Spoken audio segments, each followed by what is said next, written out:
अरे तो इसमें कौन सी बड़ी बात हो गई भाई, बंदा वॉर गेम्स मैच ही तो हारा है, स्टिल ऊला फाला तो सस्ते ट्रैवल चीफ के पास ही है। Okay, hello chatters, my name is Rohit and you are watching Wrestle chatter.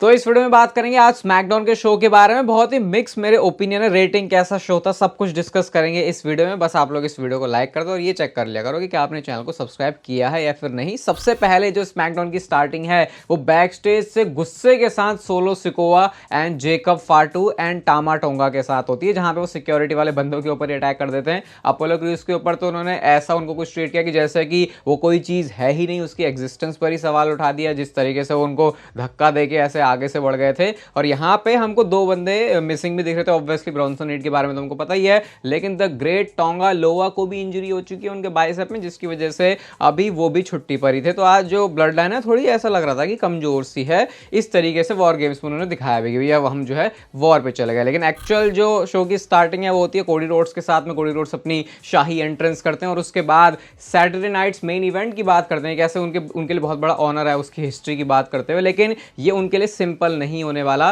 Because of Kevin Owens. और जैसे ही वो कुछ आगे बोलते अमेरिकन मेड ने यहाँ पे आके उनको इंटरप्ट कर दिया। चैट गेबल की जो गैंग है उन्होंने आके इंटरप्ट कर दिया और यहाँ पे चैट गेबल कहते हैं कि कंफ्यूज मत हो, मैं यहाँ पे क्यों आया हूँ, क्योंकि हमको एक ट्रांसफर विंडो के बारे में बताया जाता है और ये ट्रांसफर विंडो बहुत ही ज्यादा क्रूशियल इंपॉर्टेंट होने वाली है, कंसिडरिंग डब्ल्यूडब्ल्यूई का मंडे नाइट रॉ शो अब नेटफ्लिक्स के ऊपर जा रहा है। तो आप इसे मिनी सुपरस्टार शेकअप की तरह समझ सकते हो, जितना मुझे देख के लगा, क्योंकि आज हमने बैक स्टेज एक फ्रेम में बियांका ब्लेयर के पीछे डोमिनिक मिस्टीरियो को भी देखा था। तो बहुत सारे जो शफल है शायद आपको वो दिखने वाले हैं मंडे नाइट रॉ और स्मैकडाउन के जो रोस्टर को बना रहे हैं। बस उन्होंने इसको सुपरस्टार शेकअप का नाम नहीं दिया, क्योंकि फिर वो नाम दे देते तो फिर उनको पूरी जो उसके पीछे कहानियां वो गढ़नी पड़ती, तो इसलिए डब्ल्यूडब्ल्यू ने शायद थोड़ा सा मामला सॉर्टेड रखा है। अब यहाँ पे आगे वो बोलते हैं कि मिनेसोटा के लोग जो है बहुत ही ज्यादा सिंपल है। सोचो चैट गेबल यही होम टाउन बॉय है, लेकिन कैसे यूसक वाले जो चैंट है उनके लिए लग रहे थे। कहते हैं चैंपियन तो तू बन गया, तेरी हिस्ट्री तो बहुत अच्छी है जिस तरीके से तू अब निकल के आया है, लेकिन पता है क्या बनना मुश्किल है, एक लॉयल फ्रेंड बनना मुश्किल है,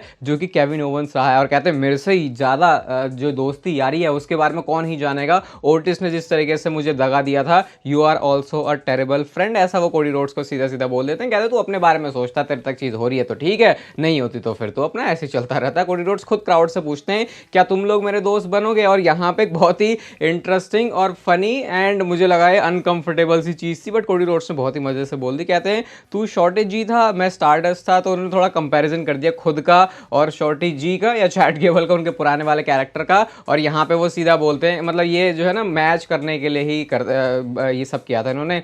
रेसलमेनिया 39 की बात करते हैं, फिर उन्होंने ज्ञान पिलाई जो है शुरू कर दी कोडी रोड्स ने अपनी। उसके बाद चैट गेबल कहते हैं सब छोड़ भाई, मैं सूट वूट में, वरना अभी तो अच्छे से बता देता। कोडी रोड्स भी उनके इस काइंड चैलेंज को एक्सेप्ट कर लेते हैं और आज का जो ये मैच है वो मेन इवेंट के लिए ऑफिशियल भी हो जाता है। तो ये देख के ऐसा लग रहा था कि आज अभी कोडी रोड्स को शो पर कंपीट करवाना है, तो दे दिया। गलत कितना हुआ भाई, देखो चैट गेबल के साथ बंदे को वैसे अपॉर्चुनिटी देंगे नहीं, अपॉर्चुनिटी वहां पे देते हैं जहां पे ऐसा लग रहा है कि यार इस गैप को फिल कर रहा है। तो ये चीज मुझे थोड़ा पसंद नहीं आती, लेकिन फिर वो भी है भाई, वैसे भी कौन सा मौका मिल रहा था, तो इसलिए इन्होंने जो है स्मैकडाउन में ऐसी कहानी बना दी। इसके बाद ये जो टूर्नामेंट चल रहा है उसका मैच आता है Tiffany versus Electra Lopez versus Naomi के बीच में, प्रिटियस मून सॉल्ट के साथ, जो कि सही विनर था इस मैच का वो भी हो जाता है। टिफनी स्ट्रैटन ने ये वाला जो मैच है वो जीत लिया है। इसके बाद ये जो इनके बीच में पंगे चल रहे हैं बेली और पाइपर नेवन के बीच में, इसको सेटल करने के लिए आए थे। और भाई इस मैच में बियांका ब्लेयर ने वो जो केओडी लगाया है पाइपर नेवन को उठा के चेल्सी ग्रीन के ऊपर, भाई सही में ये देख के भरोसा नहीं होता कि विमेंस डिवीजन में कोई इतना तगड़ा और पावरफुल सुपरस्टार है, क्योंकि अच्छे अच्छे आदमी लोग नहीं पाइपर नेवन को उस तरीके से उठा के पटक सकते, वो भी एग्जीक्यूशन के साथ चेल्सी ग्रीन के ऊपर। तो उसके लिए तो भाई जो तालियां हैं वो बजनी चाहिए। और चेल्सी ग्रीन का बिल्कुल आज जो है सब पिचका सा बन गया उनका बीच में, क्योंकि पाइपर नेवन जैसी बंदी उनके ऊपर गिरी थी। इसके बाद शो पर आती है बड़ी इंटरेस्टिंग चीज, और ये थी शिंसुके नाकामुरा की एंट्रेंस। और ये जो मैं एंट्रेंस की बात ही कर रहा था भाई, क्या मस्त एंट्रेंस है। इसके कुछ बिहाइंड द सीन भी डब्ल्यूडब्ल्यू ने पोस्ट वगैरह करी थी, तो पता लग रहा था कि कैसे उन्होंने इसके पीछे मेहनत करी है। नाकामुरा इससे पहले कि कुछ बोलते, क्योंकि मैं सही में चाह रहा था कि बंदा यूएस चैंपियन बन गया है तो देखते हैं क्या ही कुछ बोलेगा, लेकिन एले नाइट ने वो काम थोड़ा सा आसान कर दिया उनके लिए। वो सिंपली आके बोलते हैं कि तू कैसा चैंपियन है, चीप शॉट के साथ तू जीता है, इस समय जो चीज तू होल्ड करता है मेरे को बिलोंग करती है, मुझे रीमैच चाहिए, मुझे रीमैच इसी वक्त चाहिए। तू जब से आया है तूने सब कुछ पीछे से किया है, सिर्फ तूने एक ही चीज आगे से की है और वो है मेरे ऊपर मिस्ट मारना और मिस्ट ब्लॉकर। एले नाइट अपने वो जो चश्मे है एले नाइट वाले वो पहन लेते हैं, तो ये जो स्वैग है वो एले नाइट का हमेशा ही दिखता है, नो मैटर अब उनके पास टाइटल है या फिर नहीं। अंद्रादे आते हैं, कहते हैं भाई मेरे को तो नाकामुरा चाहिए। इतने में ही यहाँ पे ब्लड लाइन का हो जाता है अटैक। टामा टोंगा ने अटैक कर दिया अंद्रादे के ऊपर, उसके बाद जेकब फाटू ने मार दिया एले नाइट को। अभी मार के तो कुछ ऐसा लग रहा था कि फाइट बैक करेंगे, लेकिन सोलो सिकोवा ने ऑर्डर दिए, सबने इनको बजाया और दोनों को स्पाइक्स मारी है सोलो सिकोवा ने, एले नाइट को भी और अंद्रादे को भी। और नाकामुरा का मूवमेंट देखना भाई, मतलब इतना ज़्यादा क्रीपी लगता है नाकामुरा, वो ऐसे हैं और मुंह से उनका वो बोलो जुबान केसरी निकलने लगता है इन ब्लैक कलर, और वो जो गिरता है तो भाई ये थोड़े ब्लड लाइन वाले बंदे भी कहते हैं चलो छोड़ो भाई इस बंदे को, ये तो पागल सा है, इसको चलो आगे बढ़ाते हैं। उसके बाद सोलो सिकोवा ने यहाँ पे एक प्रोमो कट किया, ऊला फाला माला उन्होंने पहनी और कहते हैं कि जिसको भी लग रहा है कि ब्लड लाइन वीक है या फिर ब्लड लाइन फिनिश हो चुकी है, हमने अपने दो जो सोल्जर हैं उनको गवा दिया है। वो बात कर रहे होते ब्रॉन्सन रीड की और टोंगा लोआ की, और सोचते हैं कि we are not the ones. एक बात मैं तुमको बता देता हूं, अभी आ जाओ हमसे लड़ने, ब्लड लाइन जैसे पहले मारती थी वैसे ही अभी मारेगी। मैं थक चुका हूं लोगों की सोच से कि वो सोचते हैं कि मैं एक मजाक हूं, वो मुझे सीरियसली नहीं लेते। भाई तुम्हें जितना हंसना है तुम हंस सकते हो, लेकिन एक बात मैं तुमको बता देता हूं, ये ऊला फाला मेरे पास है, I am still the tribal chief, I am still the head of the table. ऐसे करके आज सोलो ने ना थोड़ा गुस्से वाला प्रोमो कट किया, क्योंकि अब तक तो सोलो के हिसाब से सब कुछ चल रहा था, तो ये चीज जो उन्होंने बोली है भाई ये बिल्कुल क्लियर करती है कि यही वो दिखाना चाह रहे हैं कि भले ही सोलो सिकोवा की team blood line war games match हार चुकी है, लेकिन रोमन रेंस तो ये तो ट्राइबल चीफ बनना है, तो ये ऊला फाला चाहिए, तो ये स्टेटस पाने के लिए अभी और मेहनत करने की जरूरत है। यहां से उन्होंने क्लियरली सेटअप कर दिया है रोमन रेंस और सोलो सिकोवा के मैच को, और कहते हैं कि इन दोनों के साथ जो भी हुआ है वो उसी बंदे के साथ होगा जो कि हमारे सामने आएगा, और उसके बाद मिनियापोलिस करके वो एक्नॉलेज मी करके भी बोलते जाते हैं। तो ये भले ही ऐसा लग रहा है कि वॉर गेम्स में सोलो सिकोवा की टीम हार गई है, लेकिन इस मार पिटाई के बावजूद भी जो अपना वो है ना, अपना जो भौकाल है वो ब्लड लाइन वैसे ही दिखा रही है। और अभी रोमन रेंस के लिए जो समस्याएं हैं वो आसान नहीं हुई हैं, रोमन रेंस के बारे में भी बात करेंगे, बट इससे पहले केविन ओवंस के बारे में हमको पता चलता है कि आज उनका इंटरव्यू होने वाला है, लेकिन वो अपनी कार में बैठे बैठे कहते हैं अरे मिनियापोलिस मिनीसोटा यहाँ मुझे नहीं जाना। वो कहते हैं कितने पता नहीं कितनी चुल है वहाँ पे, कहते हैं माइकल कोल से कि आना है भैया तो मुझे ढूंढते ढूंढते यहाँ पे आ जाओ, मैं अकेला ही हूँ। उसके बाद हमको पता भी चलता है कि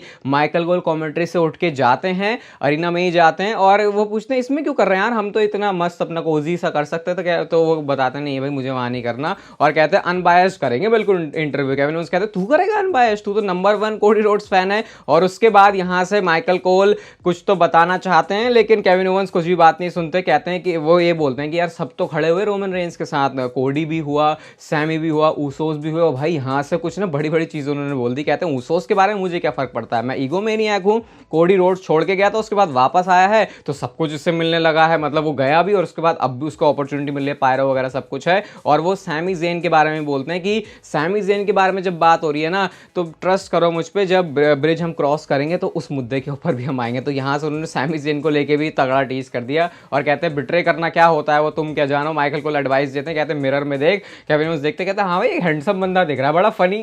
मतलब केविन ओवंस पता नहीं ऐसा कैसे कर पा रहे हैं कि वो गुस्से में भी है but at the same time उनकी जो कॉमेडी वाली टाइमिंग है वो भी टॉप नॉच है। कहते हैं मैं तो हैंडसम बंदे को देख रहा हूँ। माइकल कोल कहते हैं यू आर द प्रॉब्लम। भाई ये सुन के थोड़ा केविन ओवंस को गुस्सा आया, माइकल कोल भी डर से जाता है, कहते हैं निकल मेरी रेंटल कार से। मतलब सोच रहे हो ये तो ऐसे हो कि निकल मेरे घर से, ऐसे नहीं निकल मेरे भाड़े के मकान से, ऐसा करके सोचो भाई बंदा क्या ये मतलब अपना स्वैग भी दिखा रहा है, लेकिन उस पर उसने फन भी डाल दिया। उसके बाद माइकल कोल को वो कुछ बोलने के लिए बुलाते हैं, लेकिन उतने में उन्होंने शीशा भी जो डाउन है गाड़ी का वो कर दिया। उसके बाद बस केविन ओवंस अपने एटीट्यूड के साथ वहां से चले जाते हैं। बहुत ही फनी से लग रहे हैं केविन ओवंस, लेकिन ऐसा फनी नहीं है कि उनको मजाक में लिया जाए, वो गुस्से में वाला फनी है। और इसीलिए मैं कह रहा हूँ ये कैरेक्टर को थोड़ा एक्सप्लेन कर पाना भी मुश्किल हो रहा है, क्योंकि बहुत यूनिक तरीके से चल रहा है। इसके बाद शो पर हो चुका है भाई साहब एक टाइटल चेंज, MCMG आज भी अपना टाइटल्स है वो हार चुके हैं। स्ट्रीट प्रॉफिट्स लड़ने वाले थे वैसे, लेकिन DIY ने पॉसिबली उनके ऊपर अटैक किया था। अच्छा है रेसलिंग मैच होगा, गार्गानो और चांपा के बीच में जो हमको दिख रहा था भाई डिफरेंसेस है, ये कैसा डिफरेंस था ये तुमने सेटअप किया था, क्योंकि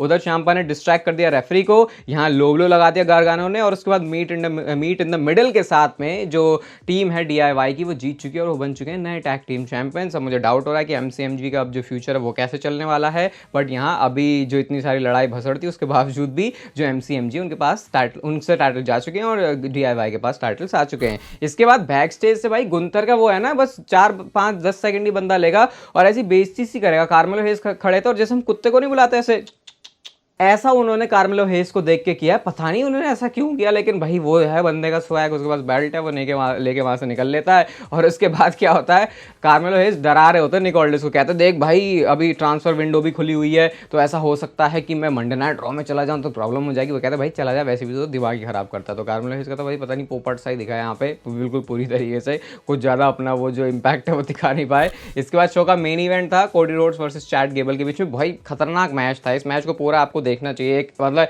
एक आध अगर कोई रेसलिंग मैच प्रेफर करोगे वीकली शो पे तो ऐसा मैच तो देखना मांगता है। फ्लाइंग हेडबट आपको दिख जाएगा, एक टॉप रोप पे जाके जो इन्वर्टेड सुपरप्लेक्स मारा कोडी रोड्स ने, वही बढ़िया था। बाकी डिजास्टर के सब कुछ है, रिंग साइड से जो इजेक्ट है अमेरिकन मेड को कर दिया जाता है, उनकी एंकल को ही वो पकड़े बैठे थे, लेकिन ऑब्वियसली टॉप रोप से कोडी कटर मारते हैं। उसके बाद मून सॉल्ट सा मिस किया चैट गेबल ने, जिसको क्रॉस रोड्स में उन्होंने बदला, मैच वो जीत गया। लेकिन मैच खत्म होने के बाद केविन ओवंस का अटैक हो जाता है, और वो अटैक कुछ ऐसा है कि वो अटैक रुकने का ही नाम नहीं ले रहा है, क्योंकि सारे सिक्योरिटी वगैरह बंदे आ रहे हैं, वो हटा रहे हैं, फिर वो दोबारा चिपक रहे। तो सैटरडे नाइट्स मेन इवेंट को हाइप करने के लिए इन्होंने दिखाया इस तरीके से Cody Rhodes and Kevin Owens को। बट स्मैकडाउन के साथ साथ जो मैं आपको पिछली काफी वीडियो से बता रहा हूं कि रेसलमेनिया में क्या होने वाला है, उसका मुद्दा बहुत ज्यादा गर्म है, और वो मुद्दा और ज्यादा गर्म होते हुए जा रहा है। क्योंकि सबसे पहले तो डब्ल्यूडब्ल्यूई जैसे अपने यूट्यूब चैनल पर टीज करती है, वैसे ही उन्होंने टीज किया जो 2024 का ईयर इन रिव्यू है, उसके थंबनेल में अगर देखें तो डब्ल्यूडब्ल्यूई ने डाला है रॉक एंड रोमन रेंस को। ज्यादा मुझे एक्सप्लेन करने की जरूरत नहीं, अगेन फिर से बोलूंगा कि समझने वाले को इशारा काफी और एक बच्चे को गुब्बारा काफी।